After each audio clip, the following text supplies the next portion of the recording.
Assalamualaikum warahmatullahi wabarakatuh. Perkenalkan, nama saya Melani Ufasari, NPM 18.102020094. Saya dari kelas 4F Manajemen di Universitas Nusantara PGRI Kediri. Di sini saya akan menjelaskan terkait apa saja dari investasi. Dan tugas ini saya buat untuk memenuhi nilai ulangan akhir semester saya pada mata kuliah Manajemen Investasi dan Praktik Portofolio. Jadi apa sih investasi itu? Jadi gini, investasi itu adalah komitmen atas sejumlah dana atau sumber dana lainnya yang dilakukan pada saat ini dengan tujuan untuk memperoleh sejumlah keuntungan di masa yang akan datang. Jadi sederhananya begini, investasi itu adalah kegiatan kamu untuk mempersiapkan dana atau sumber dana lainnya pada saat ini sehingga nantinya kamu akan mendapatkan keuntungan di masa yang akan datang. Adapun investasi di pasar modal loh, yang harus kalian pahami, yang pertama itu pasar modal. Apa sih pasar modal itu? Jadi pasar modal adalah wadah bertemunya dua belah pihak, dari pihak investor dan pihak emiten. Jadi investor ini mempunyai peran sebagai pemilik dana, sedangkan untuk emiten mempunyai peranan sebagai sebuah badan usaha yang membutuhkan modal dan mengeluarkan surat berharga untuk diperdagangkan. Dengan demikian, pasar modal bertujuan untuk memfasilitasi berbagai sarana, prasarana dari kegiatan jual beli investasi. Pada umumnya, instrumen yang digunakan dalam perdagangan di pasar modal ini menggunakan instrumen jangka panjang lebih, yang artinya lebih dari 1 tahun, seperti saham, obligasi, dan reksadana.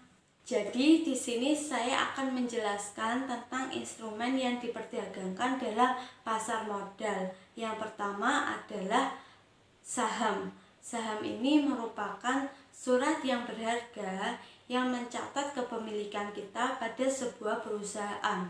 Satuannya adalah lot dan lembar. Satu lot adalah 100 lembar saham.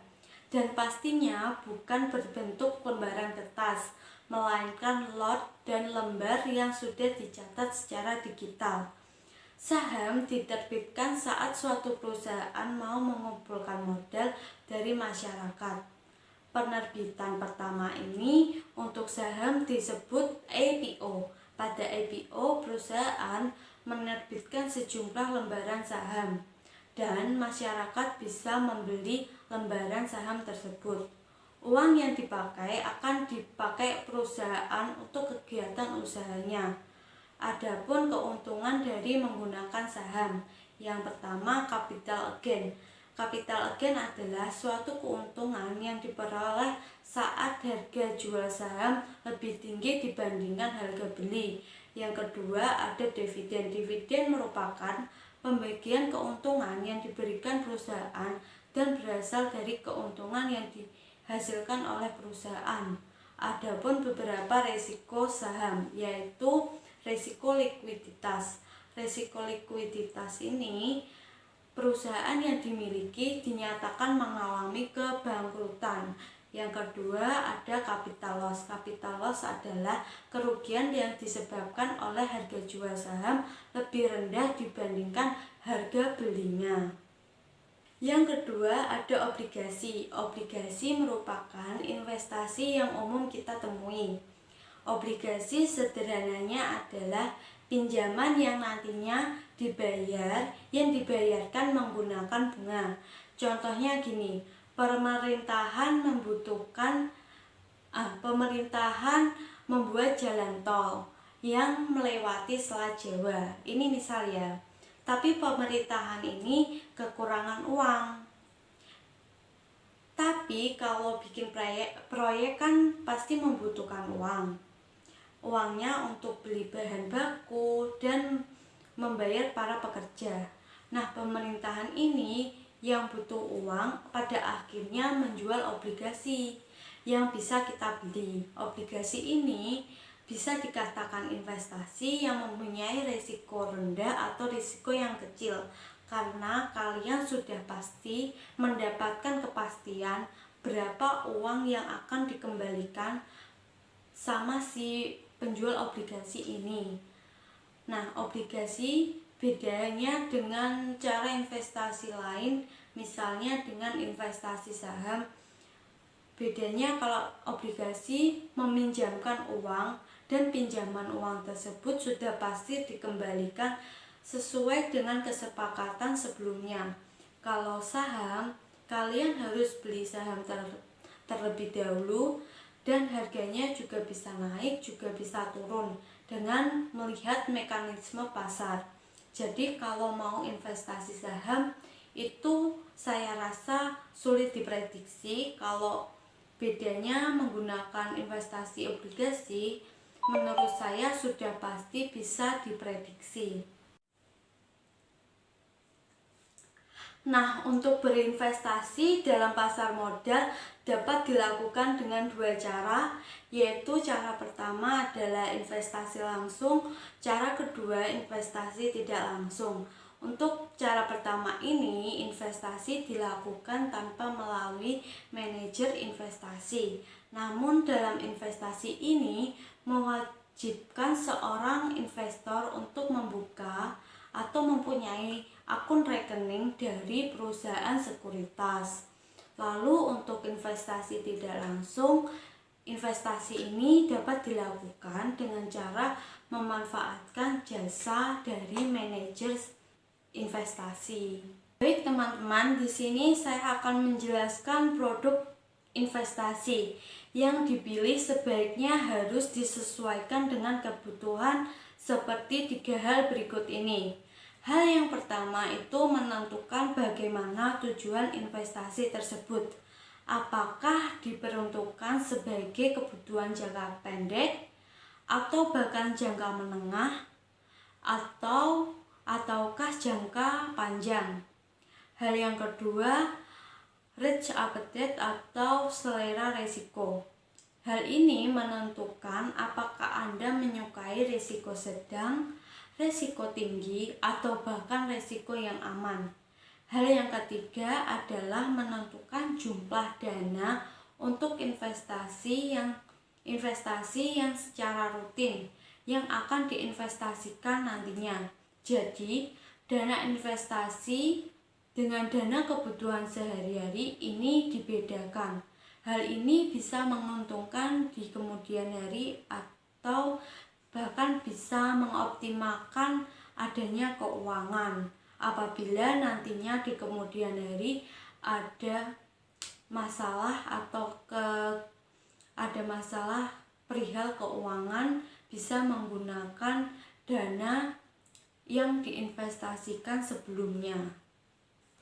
Baik, di sini saya akan menjelaskan juga langkah mudah investasi di pasar modal. Di sini terdapat 5 hal. Yang pertama itu membuat rekening saham atau akun saham. Yang pertama-tama kalian lakukan adalah datangi kantor dari salah satu cabang perusahaan sekuritas. Lalu kalian harus bawa fotokopi KTP, data ahli waris, dan fotokopi buku rekening. Hal yang kedua, menyetor dana ke rekening saham. Dana yang disetorkan ke rekening saham tak perlu modal yang cukup besar. Kalian cukup membawa 100.000, kalian juga sudah dapat membeli saham. Hal yang ketiga, pilih saham yang mana yang akan kalian beli. Pastikan perusahaan tersebut sudah harus terdaftar di Bursa Efek Indonesia. Hal yang keempat itu membeli saham. Nah, membeli saham ini dapat dilakukan 2 cara, melalui broker atau melalui beli sendiri. Tetapi kalian jika membeli melalui sendiri atau mandiri gitu harus mempunyai aplikasi, dan aplikasi tersebut harus diinstal terlebih dahulu pada HP atau laptop kalian. Lalu apabila kalian melalui broker, kalian dapat melakukannya secara langsung apabila kebetulan bertemu di kantor cabang, ataupun melakukan pembelian saham melalui komunikasi via telepon. Yang kelima ada menjual saham. Sebelum menjual saham, pastikan kalian beli. Sangat penting untuk memantau pergerakan saham. Apakah saham tersebut naik ataukah saham tersebut turun. Kalian dapat menjualnya ketika harga naik atau harga lebih tinggi melebihi harga beli yang kalian beli pertama tersebut. Nah, untuk menilai saham terdapat dua cara yang digunakan, yaitu dengan cara analisis fundamental dan yang kedua analisis teknikal. Yang pertama, analisis saham fundamental merupakan analisis yang bertujuan untuk mempelajari hal-hal yang berhubungan dengan kondisi keuangan perusahaan tertentu. Nah, tujuannya adalah agar bisa mengetahui sifat-sifat dasar dan karakteristik operasional dari perusahaan publik tersebut. Untuk para calon investor akan mempunyai petunjuk mengenai saham mana yang akan mereka investasikan, sehingga sudah jelas kalau bermain saham bukan hanya tentang sejumlah uang yang kalian punya, melainkan membeli saham tertentu itu harus berpikir secara logis. Nah, untuk hal yang kedua adalah analisis ini tidak hanya bersifat dinamis, tetapi juga aplikatif dan memerlukan ketekunan untuk mempelajarinya. Secara umum ada dua metode yang digunakan. Yang pertama itu metode klasik dan yang kedua metode modern. Untuk metode klasik menggunakan charts atau harga saham, sedangkan metode modern menggunakan indikator dengan algoritma atau rumus statis untuk bisa menggambarkan grafiknya. Melalui analisis teknikal, investor dapat melihat kondisi pasar saat ini berdasarkan historis harga di masa lalu. Selain itu, mereka juga bisa mendapatkan gambaran pergerakan harga saham di masa yang akan datang nantinya. Nah, untuk menilai obligasi adalah menentukan harga wajar suatu obligasi. Seperti halnya sekuritas atau investasi model, nilai wajar teoritis dari obligasi adalah nilai sekarang dari arus kas yang diharapkan akan dihasilkan. Oleh karena itu, nilai obligasi diperoleh dengan mendiskontokan arus kas yang diharapkan dari obligasi hingga saat ini dengan menggunakan tingkat diskonto yang sesuai. Dalam praktiknya, tingkat diskonto ini sering ditentukan oleh mengacu pada instrumen serupa, asalkan instrumen tersebut benar-benar ada dan tidak dibuat-buat. Nah, berbagai ukuran hasil terkait kemungkinan atau kemudian dihitungkan untuk harga yang diberikan, di mana harga pasar obligasi kurang dari nilai nominal, obligasi tersebut akan dijual harganya menggunakan harga diskon. Sebaliknya, jika nilai obligasi tersebut melebihi nilai nominal, nilai obligasi tersebut dijual dengan harga yang premium atau lebih mahal daripada harga yang biasanya.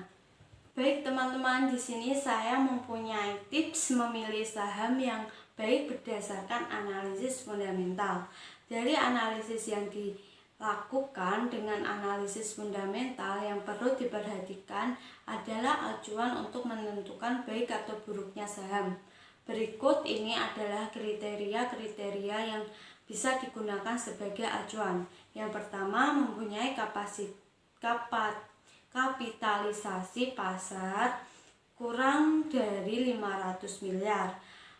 Emiten yang memiliki model bisnis yang jelas dan baik. Perusahaan konsisten dalam meningkatkan laba atau saham yang di kuartal ke kuartal.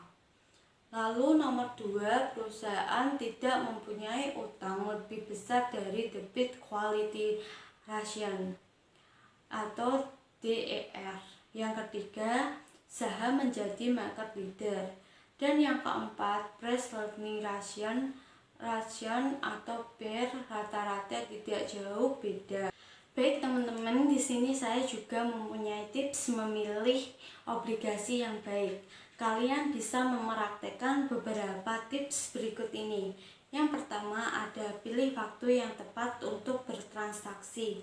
Maksudnya, investasi obligasi di pasar sekunder memberikan kesempatan pada kalian untuk melakukan transaksi jual beli obligasi kapan saja dan di mana saja.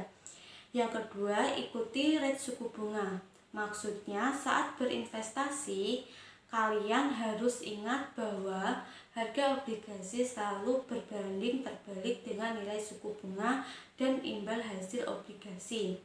Harga obligasi bisa saja naik dan bisa saja turun karena berbagai faktor seperti suku bunga. Yang ketiga, pilih penerbit terpercaya. Obligasi atau surat utang bisa saja diterbitkan oleh perusahaan atau juga pemerintah melalui surat utang negara. Dibandingkan obligasi korporasi, obligasi yang dikeluarkan pemerintah relatif jauh lebih aman karena dijamin oleh undang-undang. Dan yang keempat ada lakukan investasi online. Untuk memudahkan dan berinvestasi obligasi, kalian bisa memanfaatkan layanan transaksi obligasi online seperti fitur obligasi pasar sekunder. Baik teman-teman, saya di sini juga akan menjelaskan portofolio investasi. Portofolio investasi merupakan sekumpulan instrumen berupa aset investasi yang dimiliki oleh individu, lembaga keuangan, perusahaan, atau manajer investasi secara optimis melihat pada masa yang akan datang dengan tujuan agar memperoleh pengembalian atau nilainya tumbuh dari waktu ke waktu ataupun tiap waktu. Isi dari portofolio ini diantaranya susunan saham, obligasi, reksadana, uang tunai, atau komoditas milik investor lainnya.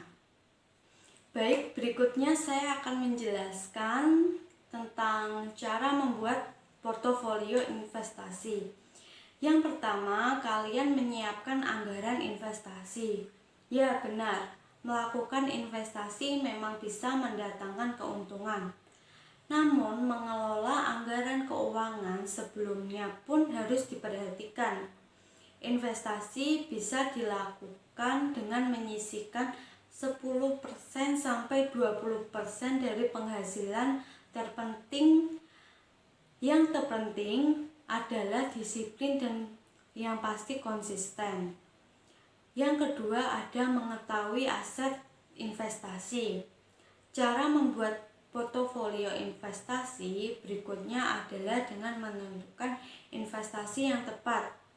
Berbagai hal bisa kalian pertimbangkan, mulai dari modal, jangka waktu, pengetahuan, resiko-resikonya, dan keuntungan lainnya. Yang nomor 3 adalah investasi jangka panjang sebagai alokasi yang tepat. Nah, maksudnya memilih jenis investasi jangka panjang menjadi salah satu hal yang saya paling sarankan. Berikut ada beberapa cara mudah yang bisa bantu kalian menentukan investasi berupa saham, obligasi, dan reksadana. Dan yang keempat ada tinjauan portofolio. Dalam menjalankan investasi, pasti tentunya kita bisa menjadi atau mengalami masa-masa yang jalannya terjal atau tidak mulus. Hal ini bisa ditentukan oleh banyaknya faktor seperti keuangan, resiko yang terjadi dan lain sebagainya. Adapun manfaat dari membuat portofolio sebagai berikut ini. Yang pertama, meminimalkan risiko investasi. Nah, maksudnya portofolio investasi adalah hal yang akan membantu kalian dalam meminimalkan risiko investasi. Kinerja instrumen Anda akan terlihat jelas di portofolio yang akan kalian buat. Yang kedua ada memaksimalkan potensi instrumen. Maksudnya selain menemukan instrumen yang bermasalah, kalian juga akan dimudahkan untuk menemukan instrumen yang membawa keuntungan untuk kalian. Dan yang ketiga untuk memudahkan proses diversifikasi, yang maksudnya portofolio investasi adalah kumpulan aset investasi yang kalian punya. Dengan membuatnya, kalian akan mudah dalam diferensiasikannya. Baik teman-teman, sekian penjelasan yang dapat saya sampaikan terkait penjelasan saya tentang investasi. Apabila ada salah kata atau sikap yang kurang berkenan dalam video ini, saya sangat mohon maaf. Sekali lagi, semoga video ini bisa bermanfaat untuk kita semua. Wassalamualaikum warahmatullahi wabarakatuh.